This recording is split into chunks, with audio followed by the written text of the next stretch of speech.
તો નમસ્કાર મિત્રો, વિડીયોમાં તમારું સ્વાગત છે। અને મિત્રો આજે તો આપણે જેવા જ વિડીયો બનાવવા વાળા ભાઈ સાથે પણ મુલાકાત થઈ। અને મિત્રો આ ભાઈ છે તે સાયકલ લઈ અને બધી બાજુ ટ્રાવેલ પણ કરે છે અને સાથે મિત્રો સાયકલ લઈ અને ઓલ ઇન્ડિયામાં પણ રખડે છે, જે તમે આ વિડીયોની અંદર જોઈ શકો છો।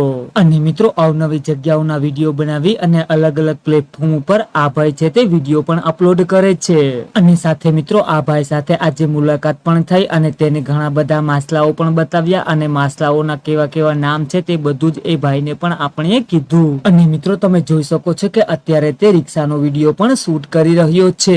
અને મિત્રો અમે બોટમાંથી માલ ખાલી કરતા હતા અને તેવામાં જ આ ભાઈના પણ દર્શન થયા અને ત્યારબાદ મિત્રો તેને જીવતા માછલા પણ દેખાડ્યા અને હવે તમને પણ હું દેખાડું છું, તો મિત્રો આ વિડીયો છેલ્લે સુધી જોજો। અને સાથે મિત્રો જલ્દીથી ચેનલને પણ સબસ્ક્રાઇબ કરી લેજો અને બેલ આઇકોન બટન પણ દબાવી દેજો, જેથી કરી અને આવનારા નવા વિડીયો પણ તમને જલ્દીથી જોવા મળી શકે। તો મિત્રો આ છે કોડાની અંદર રહેનારો રહસ્યમય જીવ અને મિત્રો અત્યારે આ જીવ છે તે કોડામાંથી બહાર છે અને તેનું ઘર ગોતવા માટે તે એમથી એમ પણ પગું કરી રહ્યો છે।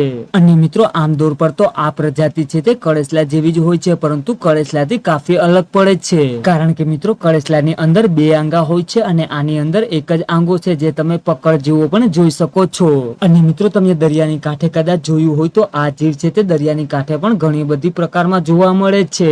અને તે સાથે મિત્રો આને ખવાય કે ન ખવાય એનો કોઈ પણ આઈડિયા આપણી પાસે નથી, કારણ કે મેં કોઈ દિવસ આને ટ્રાય કરી જ નથી। અને મિત્રો આ જીવતો હોય છે ત્યારે તેની હળી કરવામાં પણ ધ્યાન રાખવું પડે, બાકી આપણી હળી થઈ જાય। તો મિત્રો આ વિડીયોને લાઈક બટન દબાવી અને વધારે લોકો સુધી પણ શેર કરી દેજો, જેથી કરી અને એ લોકો પણ આ રહસ્યમય જીવને સારી રીતે જોઈ શકે। અને મિત્રો આવા તો અવનવા જીવો સમુદ્રની અંદર ઢગલાની મોઢે પડ્યા છે, જેથી કરી અને અમારી સાથે પણ જોડાઈ જજો, એથી તમને સારા આવા વિડીયો પણ જોવા મળી શકે। અને ત્યારબાદ મિત્રો આ કોડામાં રહેનારો જીવ તમને કેવો લાગ્યો તે કોમેન્ટ કરીને પણ જરૂરથી લખી નાખજો। અને મિત્રો આનો એક આંગો હોય છે એ પણ બહુ ખતરનાક હોય છે, જે તમે જોઈ શકો છો કે કેમ પકડ જેવો ચોખ્ખો દેખાય પણ છે। અને મિત્રો તે કોડાની બહાર છે એટલે જ આ બધું પણ ચારા તે સહન કરી રહ્યો છે, બાકી તો તે કોડાની અંદર જ ગાયબ થઈ જાય। તો મિત્રો આવું હોય છે દરિયાના કોડાનું પણ જીવન।